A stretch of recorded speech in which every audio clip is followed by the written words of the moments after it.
सर्वप्रथम तथागत सम्यक संबुद्ध को मेरा त्रिवार नमन है, वंदन है।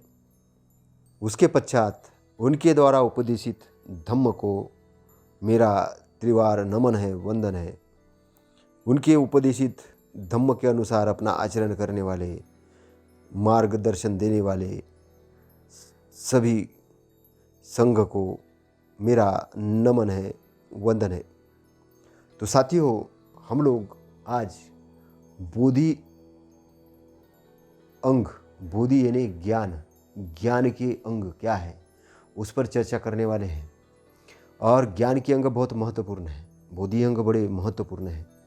और अगर आप बोधि अंग को समझते हो, जानते हो, तो आपको बहुत सारी बातें समझ में आना शुरू हो जाएगी।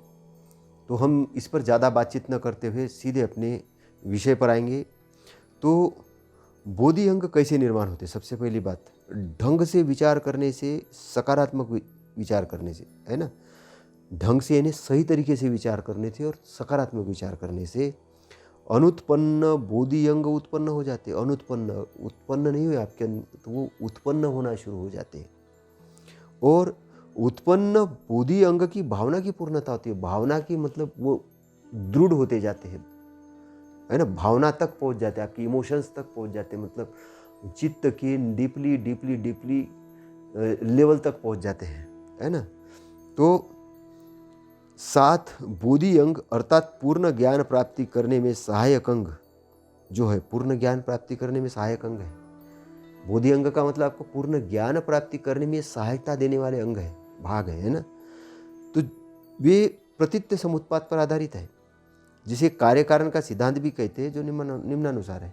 तो इसको प्रतीत्य समुत्पाद पर एक्चुअल में आधारित है, जिसको कार्य कारण का सिद्धांत भी कहते हैं। तो ये जो 7 बोधि अंग है, इस पर हम चर्चा करेंगे। तो 7 बोधि अंग में सबसे पहले हम स्मृति बोधि अंग पर बात करेंगे। तो इसको बोलते हैं स्मृति संबोधि अंग, संबोधंग्य, स्मृति संबोधंग्य। तो स्मृति जागृति की स्थिति में बनी रहती है। एक चीज सोचने की बात है, स्मृति जो होती है व्यक्ति के पास कब बनी रहती है? जागृत अवस्था में बनी रहती है। तो जो जागृत अवस्था में जो स्मृतिवान होता है, होश में होता है, तब उसे पता होता है कि मैं स्मृतिवान हूं। और नहीं होता है तो उसको पता होता है कि मैं नहीं हूं, क्योंकि वो जागृत है तो उसको पता है। फिर उसे ये पता होता है कि जागृति कैसे उत्पन्न की जाती, होश कैसे उत्पन्न किया जाता है। तो एक व्यक्ति जो ज्ञान के मार्ग को जानता है, उसे पता होता है कि स्मृति उत्पन्न हुई है, उस स्मृति को अभ्यास से उसकी पूर्णता कैसे प्रदान की जाए, उसे वो जानता है। कैसे जानता है? कि जैसे आनापान सती, आनापान सती में क्या है? स्मृति को उत्पन्न करने का जो ध्यान है, वो आनापान सती है ना। तो आनापान सती क्यों करते हैं? स्मृति को उत्पन्न करें। चक्रमन ध्यान से भी स्मृति उत्पन्न होती है ना। होश में रहने से सारी चीज क्रियाकलाप आप होश से करते हो तो आत्म स्मृति बनी रहती है। तो स्मृति बनी रहने से क्या होता है? स्मृति याद दिलाती है आपको कि ये सही है, ये कुशल है, ये कुशल है, ये अकुशल है, ये सही है, ये गलत है। स्मृति होने के कारण, होश के कारण, है ना।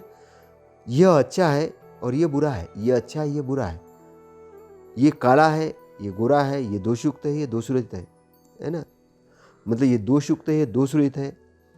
वैसे व्यक्ति ही स्मृति के कारण ही अहित बातें और अहित सिद्धांतों को छोड़ता है। अहित सिद्धांत, अहित बातें, अहित सारे उसके हितकर जो चीज़ें ने उसको छोड़ते जाता है।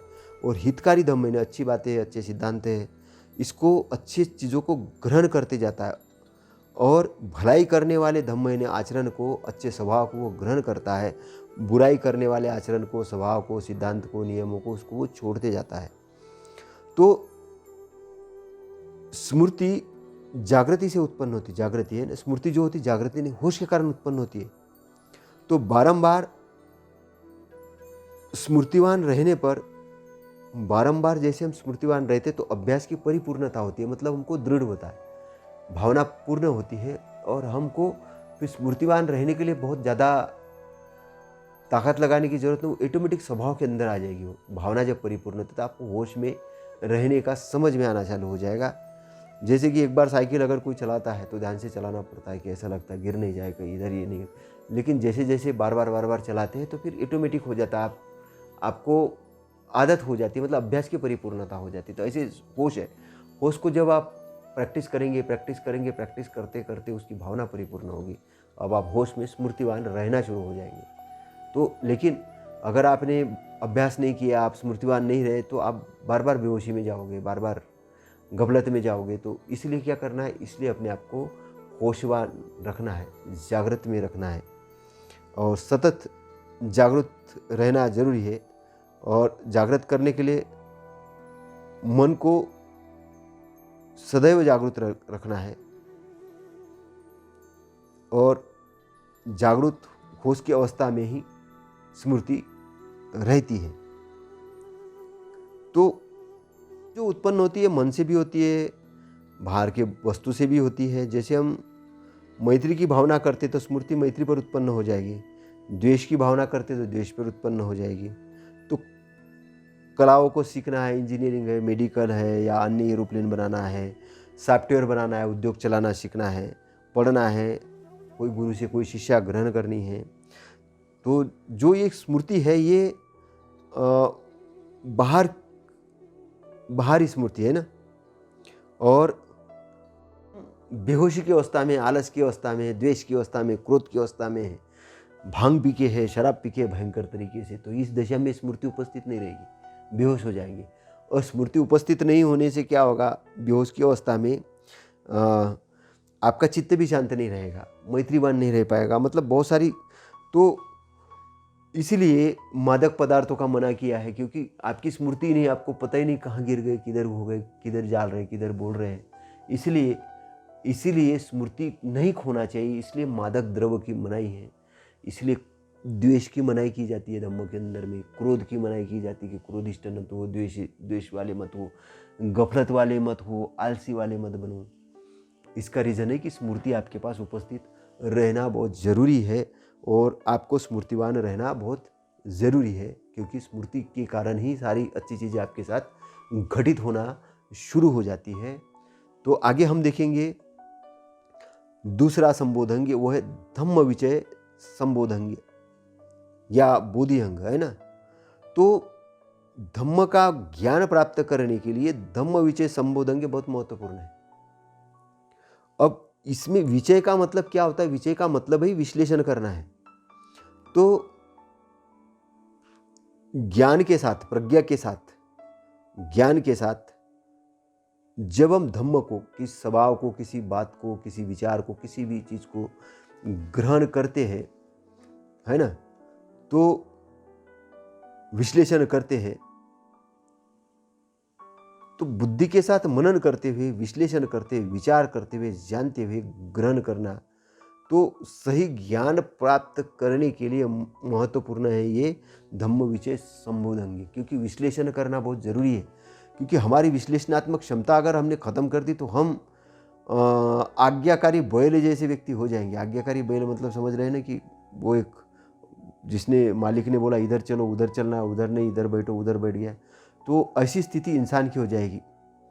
लेकिन अगर विश्लेषण करना शुरू कर दिया तो उसको सही और गलत का पता चलना चालू हो जाएगा, और सही गलत का पता चल के वो सही को एडाप्ट करेगा, गलत को छोड़ते जाएगा। धम्म विचय संबोधंग बहुत इम्पॉर्टेंट संबोधंग है, इम्पॉर्टेंट बोधि अंग है।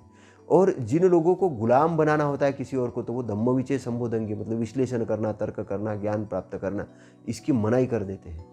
तो मनाही करने के व्यक्ति गुलाम हो जाता है और उसका दास हो जाता है। तो आपने इतिहास के अंदर देखा होगा कि जिन लोगों ने मनोवैज्ञानिक रूप से जिन लोगों को गुलाम बनाया, तो उनको बोला कि तुमको पढ़ने की ज़रूरत नहीं, तुमको विश्लेषण करने की ज़रूरत नहीं, तुमको तर्क लगाने की ज़रूरत नहीं, तुमको होश में रहने की ज़रूरत नहीं, तुम तो दारू पियो, तुम तो दारू पियो, तुम तो भांग पियो, तुम तो बस मस्त, बस भांग पियो, दारू पियो, ऐसे ही रहो, येश करो, मौज करो बस, लेकिन मनन नहीं करना, चिंतन नहीं करना, बस तुम तो ऐसे ही रहो। तो ये जो सोच है, ये सोच धम्म विचय संबोधंग के विपरीत है। तो इसको समझना तो बोधि अंग प्राप्त करना बड़ा महत्वपूर्ण है। तो धम्म विचय संबोधंग बहुत महत्वपूर्ण है। जैसे किसी ने कह दिया कि भाई ये मूर्ति है, दूध पीती है, और आपने दूध डाल दिया और बोले कि पी रही है मूर्ति, लेकिन आप देख रहे कि वो कोई कहता है कि मूर्ति को दूध पिलाओ, आप हंसते पुष्ट हो जाओगे, लेकिन आपने दूध रोज डालते रहो, लेकिन हाँ आप हष्टपुष्ट नहीं होंगे, क्योंकि पत्थर जो की मूर्ति है वो दूध तो नहीं पी रही, वो दूध नहीं पी रही, और आपके शरीर में कैसे जाएगा उसको ये करने से। नहीं जाने वाला। तो इस प्रकार अगर आप विश्लेषण करो तो समझ में आ जाएगा आपको कि आप जहाँ दूध डाल रहे थे वो सही जगह थी क्या दूध डालने वाली? सही जगह नहीं थी। दूध को आपको पीना चाहिए था, किसी को देना चाहिए था। जो पिएगा, जो उसका ग्रहण करेगा, उसको उसका लाभ होगा। तो धम्म विचय संबोधंगे लगाने से, यहाँ पे विश्लेषण करने से आपको चीज़ पता चलेगी। फिर आप पत्थरों पे दूध नहीं चढ़ाओगे। किसी शास्त्र में लिख दिया भैया कि दूध चढ़ाने से भगवान प्रसन्न हो जाते, तो आप मान नहीं लोगे, है ना। कौवी को खिलाने से आपके बाप को खाना मिल जाएगा, तो आप मान नहीं लोगे। आप विश्लेषण करोगे, आप विश्लेषण करोगे, है ना। कोई बोले कि इधर हम पानी डाल रहे धरती पर, सूरज पे पानी पहुंच जाएगा, तो ऐसा नहीं होगा। मतलब आपको समझ में आना चाहिए कि कौन सी सही चीज़ है, कौन सी गलत चीज़ है। तो तथागत एक जगह भी बोलते हैं ना कि एक किनारे को बोलते हैं कि भाई इधर किनारे को बोलो कि इधर से उधर आ जाओ, तो आ जाएगा क्या? नहीं आएगा।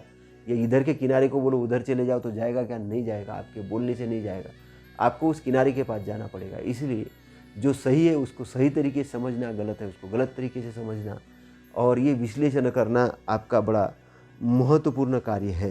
तो धम्म विचय संबोधंगे से क्या होता है? धम्म का ज्ञान हो सकता है, धम्म का ज्ञान हो सकता है। एक कार को जब तक हम शुरू नहीं करते तो उसे चल नहीं सकते हैं, है ना। एक दूसरे स्थान पे जा नहीं सकते। तो इसी प्रकार धम्म विचय संबोधन के बगैर धम्म का ज्ञान नहीं हो सकता। धम्म विचय संबोधंगे के बगैर धम्म का ज्ञान नहीं हो सकता। इसलिए जिसने तर्क पे पाबंदी लगाई थी वो इसलिए लगाई थी, पढ़ने पे पाबंदी लगाई थी, विश्लेषण करने पे जिन्होंने बोला था ये धर्म के अंग ही नहीं है, उन्होंने आपको धर्म के नाम पे अधर्मी बना दिया था, क्योंकि उसने आपके ज्ञान के रास्ते को रोक दिया था। इसलिए आपको धम्म का ज्ञान अगर प्राप्त करना है तो धम्म विचय संबोधंगे की जरूरत है, विश्लेषण की जरूरत है, तब आपको धम्म का ज्ञान प्राप्त होगा। विदाउट धम्म विचय संबोधंगे के आपको ज्ञान प्राप्त नहीं होगा। तो ये संबोधंगे बड़ा महत्वपूर्ण है, ये संबोधंगे बड़ा महत्वपूर्ण है। और विश्लेषण करने की क्षमता आपको निर्माण करना है। तो ये दूसरे नंबर का जो बोधि अंग है, इसको बड़े ध्यान से समझना है और जानना है और अपने जीवन में उसको उतारना है। तो इसलिए किसी भी बात को अंधे जैसे नहीं ग्रहण करना, उसको विश्लेषण करके जानकर समझकर ग्रहण करना है, तर्क अपना उपस्थित रखना है ना। तो ये इस हिसाब से ये बातें बड़ी महत्वपूर्ण है, इसको आप समझेंगे। तीसरे नंबर का जो संबोधंग है वो वीर्य संबोधंग है। अब वीर्य का मतलब यहाँ पर वो हिंदी वाला वीर्य नहीं है। वीर्य का मतलब यहाँ पर है दृढ़ निश्चय, है ना। पाली और हिंदी में थोड़ा सा भाषा का थोड़ा भेद है। कभी कभी उन्होंने भाषा को हिंदी के अंदर लाते लाते उसका पूरा मटिया मेट कर दिया, उसके असली भावार्थ को, है ना। तो यहाँ पर वीर्य का मतलब है दृढ़ निश्चय। तो एक बार सही और गलत का पता चल गया, तब क्या होगा? सही को दृढ़तापूर्वक थामे रखना, यानी वीर्यवान होकर थामे रखना कि अब तो ये सत्य मिल गया, इसको मैं थामे रखूंगा, है ना। तो वीर्य संबोधन की उत्पत्ति को जानना कि ये कैसी उत्पत्ति होती, कैसी उत्पत्ति होती, उसको जानना, समझना और उसको विकसित करना। तो दृढ़ मानसिक या शारीरिक पुरुषार्थ है, मानसिक या शारीरिक पुरुषार्थ है कि एक चीज़ आपने सही चीज़ आपको पता चल गई कि इसको ये करना है, तो आपने कर लिया, दृढ़वान होकर आपने फिर करना शुरू कर दिया, फिर आपने पीछे हटके नहीं देखा। श्रम या प्रयत्न ये वीर्य संबोधन के अंदर आते। श्रम करना है, प्रयत्न करना, सही तरीके से प्रयत्न करना, है ना। एक निश्चय करके प्रयत्न करना कि एक काम को आपने समझ लिया और दृढ़वान होकर आप उसके लिए प्राप्ति के लिए आप लग गए, मतलब उस काम के लिए लग गए। लगना, काम पे लगना, ये नहीं वीर्यवान संबोधन, है ना, वीर्य संबोधन के अंतर्गत है। तो वीर्यवान श्रेष्ठ श्रावक अपुण्य को, यानी गलत को छोड़ पुण्य को ग्रहण करता है, दोष युक्त को छोड़ देता है, दोष रहित को ग्रहण करता है, अपने को शुद्ध करता है। और उसने एक बार अगर किसी चीज़ को ठान लिया कि मुझे ये करना है, तो दृढ़तापूर्वक उस काम के पीछे लग जाता है, पीछे मुड़ के नहीं देखता। तो ये क्या है? ये वीर्य संबोधन के अंतर्गत आता है। इसको इस प्रकार समझना है। तो ये ज्ञानी क्या आता है? जान लेता है कि मेरे अंदर वीर्य संबोधन है या नहीं है, इसकी उत्पत्ति कैसे होगी ये भी वो जानता है, और इसका विनाश किस कारण से होता है वो भी जानता है ना। इसका अर्थ यही है कि वीर्य संबोधन का अर्थ यही है कि मानसिक शक्ति का प्रारंभ करना, प्रयत्न करना, पराक्रम, उद्यम, उत्साह, सामर्थ्य, शक्ति, धैर्य, है ना। ये शब्दों के द्वारा इसको व्यक्त किया जा सकता है। यानी इसका मतलब ये है कि ढीला ढालापन की विदाई करना, ढीला ढालापन की विदाई करना, आलस्य की विदाई करना और एक सशक्त व्यक्ति बनना। तो वीर्य संबोधन का काम क्या है कि अच्छी बातों की, अच्छी चीज़ों की वो हानि नहीं होने देता है, उसको वो सुरक्षित करता है, उसको थामे रखता है। तो ये बहुत बड़ा महत्वपूर्ण बोधि अंग है। तो इसको हमने समझा। आगे हम देखेंगे प्रीति संबोधंग्य, प्रसन्नता की पूर्णता। तो अपने अंदर प्रसन्नता नहीं, प्रीति न होने पर जानता है कि मेरे अंदर प्रसन्नता नहीं है, तो इसकी उत्पत्ति कैसे होती? क्योंकि अप्रसन्न मन से जब कोई काम किए जाते हैं तो वो काम क्या होते, वो काम बराबर नहीं होते। आदमी दुखी मन से कर रहा है, आलसी होके कर रहा है, अरे यार ज़बरदस्ती, मतलब वो उसका जो एटीट्यूड है वो गड़बड़ एटीट्यूड है। तो इसमें अच्छे काम भी करना है तो कोई आदमी आलस्य जैसे करता है ना। उसको बोलो खेत में पानी दो, तो जैसे ऐसा देगा कि उसको पता नहीं खेत में पानी देने को लगा है तो क्या हुआ। पढ़ाई करने लगाओ तो ऐसा लगेगा, लेकिन अब उसके अंदर उत्साह कैसे निर्माण हो, ये बड़ी चीज़ है। तो प्रीति संबोधन यानी प्रसन्नता होने पर वो जानता है कि मेरे अंदर प्रसन्नता है, प्रीति है, और नहीं होने पर जानता है कि नहीं है। तो प्रसन्नता की उत्पत्ति कैसे होती है ये वो जानता है, उसकी भावना परिपूर्णता कैसे होती है ये जानता है। तो कैसी होगी? होश के कारण, विश्लेषण के कारण। वीर्य संबोधन के बाद में क्या आता है? प्रसन्नता आ जाती है। प्रसन्नता कैसे आएगी? कि एक अच्छे चीज़ों पे ध्यान आकर्षित करके कि इसके रिजल्ट क्या होंगे, मुझे कितना अच्छा परिणाम मिलेगा, मुझे इसका लाभ क्या होगा। तो इससे एक अंदर से आपको जो मेहनत या जो आलस्य खत्म हो जाएगा, होश की स्थिति में आ जाएगी। तो उसकी भावना की परिपूर्णता वो जानता है ना। तो सकारात्मक दृष्टि से जो व्यक्ति बोलता है, कार्य करता है, तो उसके बोलने से, कार्य करने से क्या होता है? सकारात्मकता उसके पीछे पीछे चलती है, मन उसके पीछे पीछे चलता है। तो सवितर्क और सविचार करने से सुख उत्पन्न होता है। और जब सुख उत्पन्न होता है तो क्या होता है कि आप ध्यान की एक शून्य की अवस्था आती है, अवितर्क अविचार वाली। तो जहाँ वितर्क जैसे पूर्णता समाप्त होते हैं तो वहाँ पर प्रीति उत्पन्न होती है, वहाँ पर प्रसन्नता उत्पन्न होती है। तो यहाँ पर क्या होता है कि जब आदमी काम में लग गया, उसने विश्लेषण कर लिया, जान लिया, स्मृतिवान हो गया, दृढ़ निश्चय कर लिया, तो वो उसकी प्रसन्नता पूर्ण होना शुरू हो जाती है। उसके अंदर प्रसन्नता निर्माण होगी। प्रसन्नता क्यों निर्माण होगी? क्योंकि उसने अभी अच्छे कार्य करना शुरू कर दिया होगा, उसको पता चल गया होगा, उसने अपना दृष्टिकोण पॉजिटिव रखा होगा, उसने तर्क अच्छे किए होंगे, तो उसके अंदर प्रसन्नता पूर्ण होना शुरू हो जाएगी, प्रसन्नता आना शुरू हो जाएगी, उसकी पूर्णता की तरफ हो जाएगा। तो हर काम के अंदर में वो जो महत्वपूर्ण काम है उसके अंदर प्रसन्न मन से करेगा, उसको आनंद निर्माण होगा। तो ये प्रीति बहुत ज़रूरी है। अगर प्रीति नहीं है तो आलस आ जाएगा, ढीला ढालापन हो जाएगा, वो बेसुरा हो जाएगा, उसका काम करने में आनंद नहीं आ जाएगा। तो प्रीति संबोधंगे भी बड़ा महत्वपूर्ण है, जीवन का मैग्नेटिक है, पावर है, ये पावर है काम करने की, प्रेरणा देता है ना। तो मन को अच्छे विचार देखिए, तर्क देकर क्या होता है कि उसको प्रसन्न करना होता है। तो प्रसन्न करने से चित्त क्या होता है कि चित्त जो होता है, कलुषित चित्त जो होता है शुद्ध होना शुरू होता है। तो उसमें प्रसन्नता आना शुरू होती है, और प्रसन्नता आती है, चित्त शांत होता है, फिर शांति की तरफ बढ़ता है। तो शांति की तरफ बढ़ने के बाद में क्या होता है? अब पांचवें संबोधि अंग पर हम जाएंगे, तो उसको बोलते हैं प्रसिद्धि संबोधन। तो प्रीतियुक्त मन के कारण चित्त में शांति आती है। अब प्रीतियुक्त मन है तो चित्त में शांति आ गई, गंभीरता आ जाएगी, और शांति और गंभीरता शरीर के अंदर प्राप्त होगी तो क्या होगा? वो जानेगा कि मेरे अंदर शांति आ गई, यानी प्रसिद्धि आ गई। तो वो जानता है कि अब प्रसिद्धि कैसे उत्पन्न की जाती है, शांति कैसे उत्पन्न की जाती है, और शांति की भावना यानी प्रसिद्धि की भावना कैसे परिपूर्ण की जाती है ना। वो की जाती प्रीतियुक्त मन के कारण। प्रसन्न युक्त मन से शांति आएगी, प्रसन्नता के बाद शांति आएगी, और शांति से आप काम तो कर रहे हैं, बहुत सारे काम कर रहे हैं, लेकिन आपको शांत मन से कर रहे हैं। आपको किसी ने कुछ बोल दिया तो एकदम से आप आंदोलित नहीं हो जाओगे, क्रोधित नहीं हो जाओगे, क्योंकि आप बोधि अंग के अंतर्गत हो, बुद्धि अंग की परिपूर्णता के अंतर्गत हो, आप होश में हो, आप विश्लेषण करते हो हर चीज़ का, आप दृढ़ निश्चयी हो, है ना। आपके अंदर में प्रीति प्रसन्नता है, तो फिर शांति आना ही आना है। तो शांति एक बाय रिजल्ट है। तो चारों ध्यान की है ना, सम्यक समाधि के अंदर चारों ध्यान की एक अवस्था है। वो तो चारों ध्यान के अंतर्गत भी ये अवस्था है जब शरीर पूर्ण शांत होता है। उस स्थिति में क्या शरीर शांत होता है और चित्त भी पूर्ण शांत होता है। तो ये कायगत स्मृति का अभ्यास करने से आता है, मतलब शारीरिक जो अभ्यास करते हैं उसके अंदर भी चित्त में शांति आती है।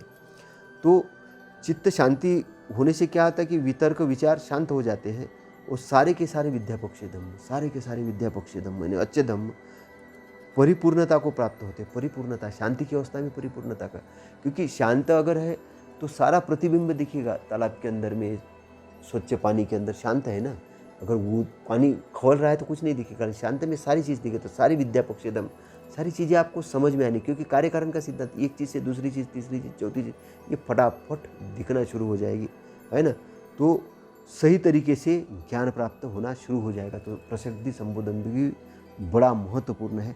उसके बाद आता है कि समाधि संबोधन, 6वें नंबर पे है समाधि संबोधन। तो प्रसन्न भी हो गए, शांत भी हो गए, फिर क्या एकाग्र हो जाएगा व्यक्ति, है ना। तो भीतर समाधि संबोधंगे होने पर वो जानता है कि मेरे भीतर समाधि संबोधंगे है, मेरे भीतर एकाग्रता है, और न होने पर भी जानता है कि मेरे भीतर नहीं है। तो एकाग्रता क्या है? ये पावर है, समाधि एक पावर है। तो आपको जो चीज़ करना है, बड़ी चीज़ करना है, तो उसके लिए आप समाधिस्थ हो जाते हो, जान के आप काम में लग जाते हो, उसको करने में लग जाते हैं। तो वो जानता है कि मेरे भीतर समाधि संबोधन है, तो जानता है कि कंसंट्रेशन है, एकाग्रता है, तो वो जानता है मेरे भीतर है, और नहीं है तो जानता है मेरे भीतर नहीं है। तो अनुत्पन्न समाधि को उत्पन्न करना भी जानता है, उसको परिपूर्ण भी करना जानता है, और उसकी उत्पत्ति कैसे होती समाधि की वो भी जानता है, और उसकी अभ्यास की परिपूर्णता कैसे होती ये भी वो जानता है। तो ये अष्टांग मार्ग के अंदर भी सम्यक समाधि की बात आती है ना। तो जितने भी कुशल कार्य है समाधि के प्रमुख होने के कारण ही। तो कुशल कार्य जैसे मान के चलो कि एक किला है, किले की जो सीढ़ियाँ है वो आखिर में जाके उसके ऊपरी तल पे मिलती है। तो जितने भी अच्छे कार्य है वो कहाँ पर जाके विलीन हो जाते हैं? वो समाधि के अंदर जाके विलीन हो जाते हैं। तो समाधि के अंदर में आप एकाग्रचित होकर सारी शक्तियों का इस्तेमाल अपने भलाई के लिए, अच्छाई की प्रस्थापना के लिए, अच्छी चीज़ें निर्माण करने के लिए करना शुरू कर जाते। कभी कभी आप बोलते हैं ना कि यह आदमी क्या काम कर रहा है, एकाग्रचित होकर 10-12 घंटे ऐसे ही काम कर लेता, क्योंकि समाधिस्थ है। समाधिस्थ होने वाला भिक्षु है, पता ही नहीं चलता उसका समय का। और समाधिस्थ कभी कभी ये जो कुछ एग्जाम्पल दिए जा सकते कि एक दिन वो नानक चंद रत्तू गए और सुबह आए बाबा साहब के पास से, शाम को गए, सुबह आए। तो बाबा साहब कहते नानक तुम गए नहीं तुम इधर ही हो। कहने का मतलब बाबा साहब पढ़ने में इतने तल्लीन हो गए, मग्न हो गए, उनको नहीं मालूम था कुछ भी। तो ये भी एक समाधि की अवस्था थी। तो समाधि लगने से आपको पता ही नहीं चलता। पता मतलब यहाँ पे बेहोश होना नहीं है, अपने काम में इतने तल्लीन हो जाना कि उनको समय का पता ही नहीं चलता, समय का पता ही नहीं चलता। तो समाधि 4 प्रकार के समाधि के पार्ट है ना। कौन से? सवितर्क सविचार समाधि, अवितर्क विचार मात्र समाधि, अवितर्क अविचार समाधि, और अनिमित्त समाधि। तो समाधि लगने से क्या हो जाता है कि समाधि लगने से काम वितर्क, व्यापद वितर्क यानी क्रोध द्वेष का वितर्क, विहिंसा वितर्क, मान औदत्य, आत्मदृष्टि, क्लेश, पाप तथा नाना कुवितर्क जो समाधि लगते ही विलीन हो जाते हैं, नष्ट हो जाते हैं, उसमें कुछ भी बाकी नहीं रहते। जैसे कि गुलाब की पंखुड़ियाँ, गुलाब की पंखुड़ियों के ऊपर क्या होता है? पानी ठहरता ही नहीं है। वैसे ही समाधि शुद्ध होती है ना। तो समाधि इतनी शुद्ध होती है कि समाधि लगते ही क्या है, चित्त की चंचलता खत्म हो जाती है। तो समाधि की अवस्था में मतलब जैसे ध्यान की अवस्था में बैठते तो सवितर्क सविचार, तो सवितर्क सविचार तो शुद्ध करने के लिए क्या करना होता है? आपको समाधि में जाना है तो पहले तो अपने आप को शुद्ध करना होगा। तो शुद्ध करने के लिए पहले सवितर्क सविचार देना होता है। इसके लिए पहले तो आनापान सती करेंगे आप, शरीर को पूर्णता कायगत स्मृति में आ जाएंगे, फिर सवितर्क देना शुरू करेंगे। और सविचार तो हर चीज़ का हल है, ये देखना है। हर चीज़ का वितर्क सवितर्क है, मतलब सॉल्यूशन है, ये देखना है। ये दोनों चीज़ में आपके ब्रेन के अंदर में जो गांठें होगी वो सब नष्ट हो जाएगी, आप शांत हो जाएंगे, और फिर रहेंगे आपको विचार और वितर्क। फिर अच्छे अच्छे विचार आना चालू हो जाएंगे, अच्छे वितर्क, उसको भी देखना है। सारे ब्रह्मांड के लिए, सारे अपने लिए अच्छे अच्छे विचार वितर्क आना चालू हो जाएंगे। और फिर आपने विचार भी छूट जाएंगे, वितर्क भी छूट जाएंगे, आप छोड़ देंगे। और वितर्क विचार छूटने के बाद आप शांत हो जाएंगे। और शांत होने के बाद में आप उसके कारण क्या होगा कि प्रसन्नता आएगी, और प्रसन्नता आ जाएगी, शांति आ जाएगी, उसको भी फिर आप छोड़ देंगे, शांति को भी छोड़ देंगे, प्रसन्नता को भी छोड़ देंगे। आप एक अनिमित्य, मतलब आप केवल कॉन्सेंट्रेट बैठे हुए हैं, अनिमित्य समाधि, और उसको अंदर देख रहे, तब आपके अंदर ताकत निर्माण होना शुरू हो जाएगी। तब आपके अंदर का ठोसपन, आपके अंदर की वो सामर्थ्य, आपके अंदर के सारे गुण आपको समझना शुरू हो जाएंगे। लेकिन उसका विश्लेषण नहीं करना। वहाँ पे फोर्थ अवस्था में शुद्ध समाधि होती है, शुद्ध समाधि। वहाँ पे सारे के सारे कुविचार, सारे के सारे दुर्विचार, सारी की सारी द्वेष, क्रोध, वो सब जैसे गुलाब के पंखुड़ियों पर पानी डाल दोगे तो क्या होगा, बह जाएगा। ऐसे नाना कुतर्क विचार समाधि लगने से खत्म हो जाएंगे। तो जिनको मनोवैज्ञानिक रूप से, जिनको डिस्टर्बेंस लग रहा है, चित्त के विक्षिप्तता लग रही, कुछ गड़बड़ लग रहा है, तो उनके लिए समाधि की पढ़ाई बहुत अच्छी है ना। तो कभी आपको अगर नहीं समझता है, मान के चलो इसको जानकारी चाहिए, तो इस बारे में आप चैनल के नीचे आप इसमें डिस्क्रिप्शन में लिख सकते हो। अपन एक दिन भर एक 3-4 घंटे के क्लासेस भी ले सकते हैं, आपको प्रशिक्षित भी कर सकते हैं। क्योंकि हो सकता है कि मैंने इसको जानने के लिए सालों लगाए, अपना बहुत सारा समय दिया और बहुत सारी चीज़ें नहीं समझी, फिर नहीं समझी, फिर तर्क किया, बहुत सारे विद्वानों के साथ बातचीत किया, बहुत सारी किताबों का रेफरेंस लिया। तो आपका टाइम बच सकता है प्रशिक्षण से, और कुछ नहीं होगा। आप भी जानकार है, आप भी समझ सकते सारी चीज़ें। तो आगे हम देखेंगे उपेक्षा संबोधन, 7वां उपेक्षा संबोधन। तो किसी के अंदर में उपेक्षा संबोधन है तो वो जानता है कि मेरे भीतर है, नहीं है तो जानता है मेरे भीतर नहीं है। उसकी उत्पत्ति कैसे होती है वो अच्छी प्रकार से जानता है, और उसकी भावना भी कैसे पूर्ण होती है उसको भी वो अच्छे से जानता है। तो उपेक्षा का क्या अर्थ है, तो इसमें किसी के व्यक्ति के प्रति आसक्ति न द्वेष। तो उपेक्षा की जो भावना है, मैत्री करुणा मुदिता को संतुलित करती है ना। मैत्री करुणा मुदिता को, मैत्री यदि सर्वव्यापक नहीं है तो वो आसक्त हो जाएगी। मतलब अभी लोग क्या करते, विश्लेषण करते, अपने बच्चे से खूब प्यार करेंगे, बीबी से प्यार करेंगे, माता पिता से प्यार करेंगे, लेकिन पड़ोसी से द्वेष करेंगे। अब प्रेम तो है, लेकिन प्रेम का बहुत सीमित है। तो जब ये मैत्री संकुचित हो जाए तो प्रेम का रूप धारण कर लेती। तो इसको बैलेंस करने के लिए कि पड़ोसी से भी प्रेम करो, सबसे प्रेम करो, तो सबसे प्रेम करो, तो उसको बैलेंस करने का काम कौन करेगा, उपेक्षा करेगा। उपेक्षा क्या करती है, विस्तृत करती है ना। तो उपेक्षा भावना क्या संतुलित करती है, मतलब है ना, उसको विस्तृत करने के लिए वर्क करती है। उपेक्षा का मतलब निगलेक्ट करना नहीं है, अभी हम समझ रहे हैं कि निगलेक्ट करना नहीं, उसको विस्तृत करना है, हर चीज़ को विस्तृत करना है, उसको दायरे से बाहर निकालना है ना। किसकी, द्वेष की भावना की उपेक्षा कर देगा, तो द्वेष की भावना की उपेक्षा करेगा, पड़ोसी ने कुछ बोला क्या, उसकी भावना को जैसे उपेक्षा करेगा तो आपका मैत्री का लेवल बढ़ जाएगा। तो मैत्री का लेवल बढ़ने से क्या होगा कि आपके अंदर की पावर बढ़ना शुरू होगी। सामने वाले का क्या होगा क्या नहीं बाद वाली बात, लेकिन आपका अच्छा होना शुरू हो जाएगा, ये गारंटी है। आपका अच्छा होना शुरू हो जाएगा क्योंकि आपने अंदर से बुराई को खत्म करना शुरू कर दिया है ना। तो मैत्री करुणा को भी संतुलित रखती है, मुदिता को, प्रसन्नता को भी संतुलित रखती है ना। तो मुदिता को सर्वव्यापक बनाती है, करुणा को भी सर्वव्यापक बनाती है, और मैत्री को भी सर्वव्यापक बनाती है। कौन, उपेक्षा संबोधन में बुराई का दूर कर देती है, अच्छाई को स्थान देती है। उपेक्षा किसकी करनी है, बुराई की, अच्छाई को स्थान देना किसी को। क्योंकि क्या होता है कि हम अगर किसी की बुराई को जीतना चाहते हैं, अगर हम जीतना चाहते हैं और हम बोले कि उसको जीत क्यों नहीं पा रहे, क्योंकि आपने बुराई की उपेक्षा ही नहीं की, आपने भी बुराई पाली और सामने वाले के अंदर बुराई से टकरा रही, तो क्या होगा, बुराई बढ़ेगी। झगड़े से झगड़ा ही बढ़ता है। गलत उसने बोला, आपने बोला, दोनों गलत बोल रहे जा रहे, तो झगड़ा बढ़ेगा, आग और भड़केगी। पेट्रोल उसने भी डाला, आपने भी पेट्रोल डाला, तो पेट्रोल भड़केगा। इसलिए शांति प्रस्तावना के लिए इसका मतलब है उपेक्षा का। उपेक्षा का कुछ भी नहीं समझना, उपेक्षा का मतलब ऐसा है ना। तो उपेक्षा संबोधन, तो यदि मैत्री सर्वव्यापक नहीं होती तो आसक्ति का रूप ग्रहण कर लेती है। तो सीमित मैत्री होने से वो प्रेम का, अनुराग का रूप ले लेती है, और समस्त लोक के प्रति किया गया प्रेम ही मैत्री है।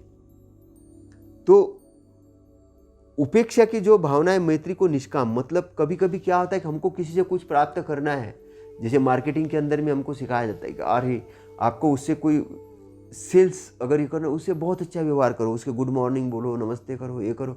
और जिससे कुछ नहीं लेना देना उसको गुड मॉर्निंग भी मत करो, उसको देखो भी मत, मतलब उसको निगलेक्ट करो। तो ये नहीं, आप वो बोल रहे हैं कि जिसके नहीं भी प्राप्त हो रहा तो भी आपको उससे अच्छा व्यवहार करना है। निष्कामता की भावना, तो निष्कामता की भावना कि ये बगैर किसी लाभ के भी आपको मैत्री करने की शिक्षा देती है उपेक्षा, है ना। और उसी प्रकार करुणा और मुदिता की भावना पर भी नियंत्रण। करुणा यानी सब प्राणी मात्र के प्रति करुणा, सबके प्रति। अब व्यक्ति अपने प्रति तो करुणा रखता कि मुझे ये नहीं होना चाहिए, दर्द नहीं, मैं सब सुखी रहना है, इन अपने पड़ोसी के बारे में सोचता है। अगर वो स्पेशली अगर सपोज मान के चलिए एक डॉक्टर है, तो वो कुछ सोचेगा ये बीमार पड़ जाए तो, है ना, सभी डॉक्टर ऐसे नहीं होते, कुछ बीमार पड़ गया तो मेरे को पैसा मिलेगा, तो उसको क्यों मैं सही गाइडेंस करूँ, उसको क्यों मैं सही गाइडेंस करूँ, उसको बोलेंगे पहले हॉस्पिटल आ जाओ फिर बताऊंगा। कहने का मतलब कि गाइडेंस भी नहीं करना, उसको पता भी है कि इसको केवल पेट दर्द हो रहा है, नींबू खिलाने से ठीक हो जाएगा, फिर बोलेगा नहीं नहीं ये जांच करो, वो जांच करो, वो जांच करो, 17-15 जांच करके 10-15-20 हज़ार का बिल निकाल देगा। तो कहने का मतलब यहाँ पर क्या हो रहा है, करुणा तो है लेकिन कितनी है, लेकिन अगर उसी का दोस्त आ गया तो उसको बोलेगा नहीं ये मेरा दोस्त है, परिचित है, रिश्ते, उसको सही जानकारी दे देगा। तो उसको तो सही, उसके प्रति तो करुणा है लेकिन दूसरे के प्रति नहीं है। तो करुणा, उपेक्षा की भावना जो है वो क्या है, अनलिमिटेड कर देती है, वो सबके प्रति करुणा निर्माण कर देती है। तो उपेक्षा की जो भावना है, उपेक्षा संबोधन है, करुणा को विस्तृत करती है। फिर मुदिता को, प्रसन्नता को भी विस्तृत करती है ना, प्रसन्नता को भी विस्तृत करती है। तो ये सर्वव्यापक बनाने का प्रयत्न करती है ना। तो व्यक्ति को उपेक्षा संबोधन की जरूरत है स्मृति और सावधानी को बरकरार रखने के लिए। स्मृतिवान कैसे रह सकता आदमी, होश में रहेगा तब, है ना। तो इसके लिए उपेक्षा की जरूरत होती है, क्योंकि अच्छी परिस्थिति में तो व्यक्ति बहुत खुश है, लेकिन विपरीत परिस्थिति के अंदर भी स्मृति की, सावधानी की जरूरत है। तो विपरीत परिस्थिति में कैसे सावधान रहेंगे, उपेक्षा की भावना से। गलत के प्रति आप उपेक्षा करके अच्छाई को स्थान देंगे, और आपका दृष्टिकोण ये रहेगा कि मैं अच्छाई की तरफ बढ़ रहा हूँ और मुझे अच्छाई की स्थापना करनी है। तो अच्छाई के लिए आप गलत की उपेक्षा कर देंगे और अच्छाई को ग्रहण करना चालू कर देंगे, और सामने वाले के अंदर में भी अच्छाई की भावना देखना शुरू करेंगे और उसके अच्छाई को स्थान देंगे। जैसे कहीं झगड़ा हो रहा है तो उसको ये नहीं बोलेंगे तू बेवकूफ़ है, ये है वो है, उसके बजाय उसको ये बोलेंगे तुम्हारे अंदर में अच्छाई है। उस अच्छाई को प्राथमिकता देंगे। किसी के अंदर डेवलप करेंगे तो अच्छाई को डेवलप करेंगे, लेकिन उसके बुराई को प्राथमिकता नहीं देंगे, उसकी बुराई की प्रशंसा नहीं करेंगे, उसके बुराई को प्राथमिकता देके या उसको ये करके ये नहीं करेंगे। अगर ऐसा कर रहे हैं तो फिर आप उपेक्षा की भावना के विरोध में काम कर रहे हो, उपेक्षा जो संबोधन है उसके विरोध में काम कर रहे हो, है ना। इसको समझना है। 7 बोधि अंग है, संबोधि अंग, ये किस लिए है, ये अंधेरे को दूर करने के लिए है ना, अज्ञान को हटाने के लिए है। तो इसका अभ्यास करना जरूरी है ना। इसको पढ़ना, जानना और उसका अभ्यास करना, ये क्योंकि प्रैक्टिस से ही परिपूर्ण होगी चीज़ें।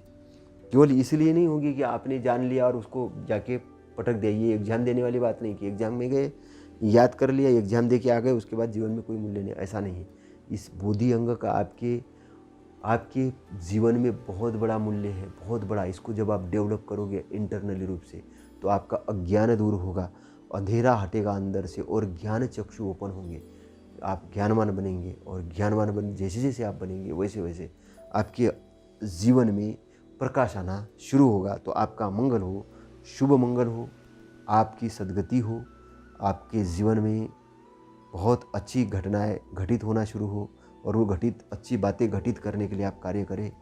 और उसके लिए आप धम्म विचय संबोधन का समझे, उसका विश्लेषण करें, स्मृतिवान रहे, वीर्यवान रहे, और समाधि को अपनाए, कॉन्सेंट्रेशंस में रहे, शांति रहे, और बहुत बढ़िया तरीके से उपेक्षावान रहे, और अपनी उन्नति करे, लोगों की उन्नति करे में सहयोग करे। तो तथागत के अमृत वचनों को हम यही जानकर समझकर आज के लिए हम यहीं पर विराम देते हैं, और अगली बार और हम अन्य ऑडियो के साथ आपके समक्ष उपस्थित होंगे। आप इस चैनल को लाइक करिए, इसको शेयर करिए, इसको सब्सक्राइब करिए। आपका मंगल हो, शुभ मंगल हो। नमो बुद्धाय, नमो धम्माय, नमो संघाय। साधु साधु साधु।